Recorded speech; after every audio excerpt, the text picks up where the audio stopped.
اولا خیر مقدم با تاجیکستانی محبوب که با دستاویز آمدید خوش آمدید. چی خاطرات مونده از قهرمانی جهانی که الکی در دوام 10 روز 2 قهرمانی جهان در سامبو قهرمانی جهان شدید، در جودو در امریکا در یک قطعه دوردست دنیا با مدال نقره شرفیاب شدید. البته امروز من گفتنی هستم که همه اون چیزی که نشروی خوبی واسه که من با دست آوردم از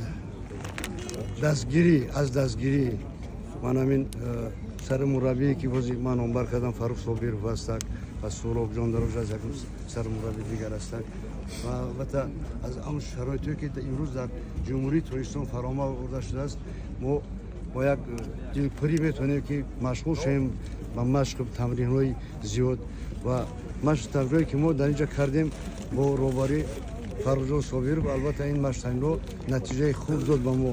ما امروز افتخار میکنیم که در یک سطح بلندی جهانی ما اشتراک کرده صاحب مدال نقره گشتیم.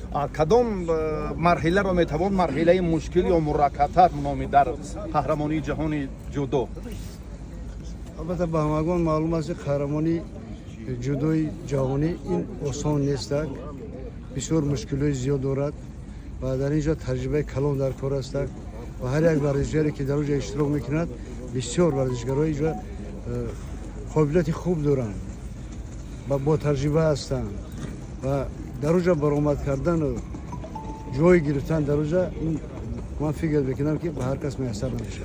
پیوند به هم آمدن هم سامبو و هم جودو فکر میکنم از شما بسیار کسبیت بلند تقاضا میکرد. البته در وقتش ما هم با گشنه سامبو مشغول بودیم، هم با گشنه جودو مشغول بودیم و امروز ما میتونیم هم در گشنه جودو برآمد کنیم هم میتونیم در گشنه سامبو. تشکر به دوستان عزیز. واقعا صحفاتی که در ورزش سامبو و جودوی ملت به حرفهای زرین درج گردید از زحمت و تلاش‌های شبانه روزی حبیب الله مجیدوف یک بار دیگر درک داد که در سن 72 سالگی نه تنها تربیت جسمانی و ورزش را تبلیغ میکند بلکه دستاورد به خزینه این ورزش میهن ضم میکند که حلالش بود.